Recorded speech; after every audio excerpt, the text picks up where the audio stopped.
नमस्कार, मैं हूं डॉक्टर मंगलेश जायसवाल और आज आपके लिए लेकर आया हूं कक्षा 11 आरोह से यानी कि हिंदी से पथिक तीसरा अध्याय जो कि राम नरेश त्रिपाठी जी ने लिखा है।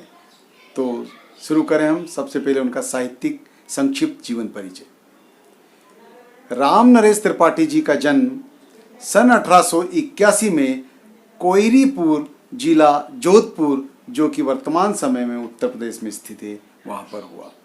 विद्यार्थियों, इनकी प्रमुख रचनाएं हैं मिलन, पथिक, स्वप्न, ये खंड काव्य है, मानसी, ये फुटकर कविता संग्रह है।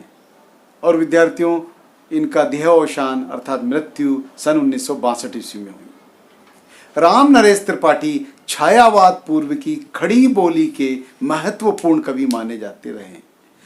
प्रारंभिक शिक्षा पूरी करने के बाद स्वाध्यायी से हिंदी, अंग्रेजी, बांग्ला और उर्दू का ज्ञान खुद ने प्राप्त किया। उन्होंने उस समय के कवियों के प्रिय विषय समाज सुधार के स्थान पर रोमांटिक प्रेम को कविता का विषय बनाया।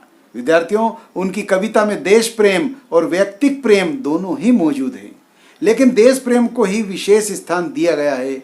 कविता कौमुदी जो कि 8 भाग में है, उन्होंने हिंदी, उर्दू, बांग्ला और संस्कृत की लोकप्रिय कविताओं का संकलन किया है। इसी के एक खंड में ग्राम गीत भी संकलित है। लोक साहित्य के संरक्षण की दृष्टि से हिंदी में यह उनका पहला मौलिक कार्य था। हिंदी में वे बाल साहित्य के जनक भी माने जाते हैं। विद्यार्थियों, उन्होंने कई वर्षों तक बानर नामक बाल पत्रिका का संपादन किया, जिसमें मौलिक एवं शिक्षाप्रद कहानियां, प्रेरक प्रसंग आदि प्रकाशित होते थे। कविता के अलावा उन्होंने नाटक, उपन्यास, आलोचना, संस्मरण आदि अन्य विधाओं में भी रचनाएं लिखी। विद्यार्थियों, जो अध्याय पथिक नाम से इसमें संग्रहित है, उसका केंद्रीय भाव कुछ इस तरह है। प्रस्तुत अंश पथिक शीर्षक खंड काव्य के पहले सर्ग से लिया गया है। इस दुनिया के दुखों से विरक्त काव्य नामक पथिक प्रकृति के सौंदर्य पर मुग्ध होकर वहीं बसना चाहता है। वहां किसी साधु जन द्वारा संदेश ग्रहण करके वो देश सेवा का व्रत लेता है। राजा द्वारा उसे मृत्यु दंड मिलता है, परंतु उसकी कीर्ति समाज में सदा बनी रहती है। सागर के किनारे खड़ा पथिक उसके सौंदर्य पर मुग्ध है। प्रकृति के इस अद्भुत सौंदर्य को वह मधुर, मनोहर, उज्जवल प्रेम कहानी की तरह पाना चाहता है। प्रकृति के प्रति पथिक का वह प्रेम उसे अपनी पत्नी के प्रेम से दूर ले जाता है।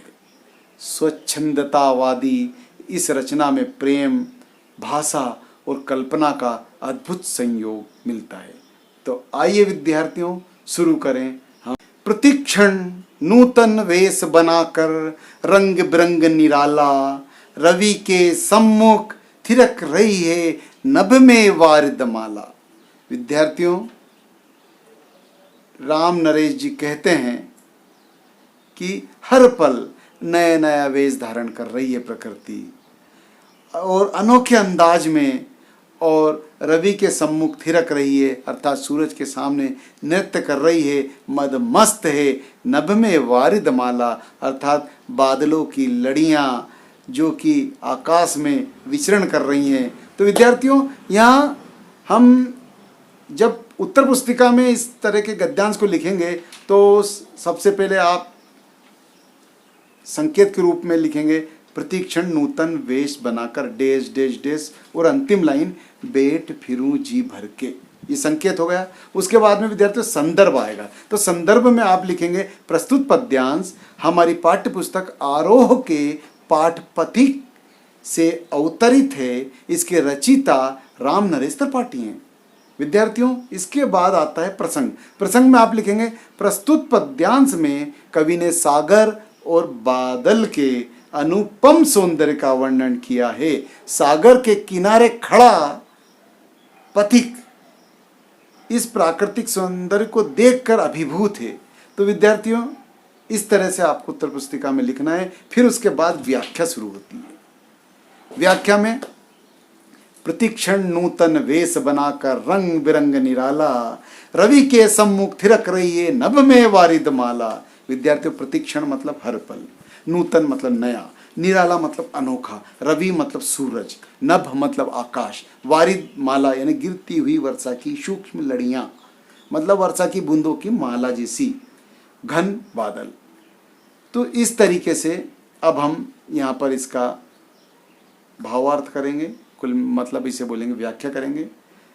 प्रतिक्षण नूतन दे, प्रतिक्षण हर पल नूतन वेश बनाकर, हर पल नए नया वेश धारण कर रही है, रंग बिरंगी निराला, रंग बिरंग विभिन्न रंगों में, अनोखे अंदाज में, रवि के सम्मुख थिरक रही है अर्थात सूरज के सामने नृत्य कर रही है, थिरक रही है, नभ में वारिद माला, सूक्ष्म कणों से मिलकर जो बादलों की लड़ियां बनी हैं वो, कुल मिला के प्रकृति सूरज के सामने अद्भुत लग रही है, वो नृत्य कर रही है, रंग बिरंगी लग रही है, विभिन्न प्रकार की वेशभूषा धारण किए हुए आनंद अमन चैन प्राप्त हो रहा है।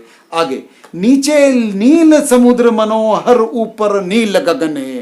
विद्यार्थी, कवि कहता है नीचे तो रत्नाकर है, समुद्र है अथाह जल नीला, और ऊपर देखा जाए तो आकाश वो भी नीला, अद्भुत सुंदर, प्राकृतिक सुंदर, वाह।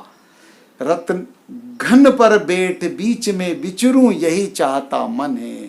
कवि कहता है अर्थात वो पथिक कहता है कि बादल पर बैठ जाऊं और विचरण करूं, सागर से लेके आकाश तक, अर्थात नीले से लेके नीले तक, रत्नाकर से लेके तो नभ तक, मैं बादल में बैठ के सारे प्राकृतिक सौंदर्य का आनंद लूं। इस तरीके से पथिक समुद्र के किनारे बैठकर प्राकृतिक सौंदर्य का आनंद ले रहा है। और आगे कहते हैं कवि, रत्नाकर गर्जना करता है, मलिया नील बहता है। रत्नाकर गर्जना के साथ आवाज करता है। कुल मिला के जब लहरें असंख्य मात्रा में आती है थपेड़े मारती हुई तो गर्जन होती है। मलिया नील बहता है, मलय नामक का पर्वत है दूसरे छोर पर, और उस मलय नामक पर्वत की विशेषता यह है कि वहां पर चंदन के असंख्य पेड़ है। जब यहाँ से ठंडी लहरें थपेड़े मारती है तो उधर से ठंडी हवा मलय पर्वत के चंदन के वृक्षों से आती हुई मेरे तन बदन को महसूस करती हुई निकलती है, तो चंदन की सुवास से आनंद हो जाता है मन, और मन प्रफुल्लित हो जाता है। कुल मिला के स्वर्ग जैसा आनंद आता है। तो कवि यहाँ कहते हैं, रत्नाकर गर्जना करता है, मलिया नील बहता है, हरदम यह हौसला हृदय में प्रिय भरा रहता है। हे प्रिय, मन में एक हौसला है, एक जोश है, उत्साह है। जब सुगंधित चंदन की हवा मेरे तन से स्पर्श करती है जो कि मलय पर्वत से आ रही है, तो मन आनंदित हो जाता है। इस विशाल विस्तृत महिमामय रत्नाकर के घर के कोने कोने के लहरों पर बैठूं फिर जी भर के। कवि कहते हैं अर्थात पथिक कहता है, कवि लिखते हैं, पथिक कहता है, इस विशाल रत्नाकर को, समुद्र को जो कि अथाह है, जिसकी तरंगे हिलोरे मार रही है, उसके एक एक कोने को निहारूं मैं, तो मैं चाहता हूं कि बादल पर मैं बैठ जाऊं और इस कोने से उस कोने तक रत्नाकर अर्थात समुद्र के प्राकृतिक सौंदर्य का आनंद लूं। और जब सूर्य निकल रहा है तो अद्भुत सौंदर्यमय वातावरण हो रहा है। कवि यहाँ पर कहता है, हे प्रिय, सागर की है गर्जना और मलय पर्वत से आती हुई सुगंधित चंदन की हवा उसके मन में इतना अधिक उत्साह भर रही है कि उसके मन में सागर की लहरें हिलोरे मार रही है। विशाल और दूर दूर तक फैले इस महिमा युक्त सागर को मैं बादलों पर बैठ के घूमने की इच्छा कर रहा हूँ और इसका जी भर के आनंद उठाना चाहता हूँ। विद्यार्थी, इसमें काव्य सौंदर्य है। कवि द्वारा प्रकृति के अनुपम सौंदर्य का मनोहारी वर्णन किया गया है। बादलों द्वारा सूर्य के सम्मुख नृत्य करने की बात की गई है, अर्थात मानवीय अलंकार। विद्यार्थियों, अनुप्रास एवं कोने कोने में पुनरक्ति प्रकाश अलंकार की छटा है। शांत रस विद्यमान है। दृश्य बिंब दृष्टि गोचर हो रहा है। दृश्य बिंब अर्थात जब हम पढ़ते हैं, महसूस करते हैं, तो ऐसा लगता है कि प्रकृति का चित्र स्वतः ही खींचा गया हो, उसे दृश्य बिंब कहते हैं। संस्कृत निष्ठ खड़ी बोली है और हाँ, संबोधन शैली भी। इसमें कवि कहते हैं, निकल रहा है जल निधि तल पर दिन कर बिंब अधूरा, कमला के कंचन मंदिर का मानो कांत कंगूरा। लाने को निज पुण्य भूमि पर लक्ष्मी की असवारी, रत्नाकर ने निर्मित कर दी स्वर्ण सड़क अति प्यारी। मतलब जल निधि अर्थात सागर, दिनकर बिंब यानी सूर्य की परछाई, कमला यानी लक्ष्मी, कंचन मंदिर यानी कि सोने का मंदिर। यहां पर आगे लिखते हैं वो निर्भय दृढ़ गंभीर भाव से, मतलब रत्नाकर ने निर्मित कर दी स्वर्ण सड़क अति प्यारी। निर्भय दृढ़ गंभीर भाव से गरज रहा सागर है, लहरों पर लहरे का आना सुंदर अति सुंदर है। कहो यहां से बढ़कर सुख क्या पा सकता है प्राणी, अनुभव करो हृदय से हे अनुराग भरी कल्याणी।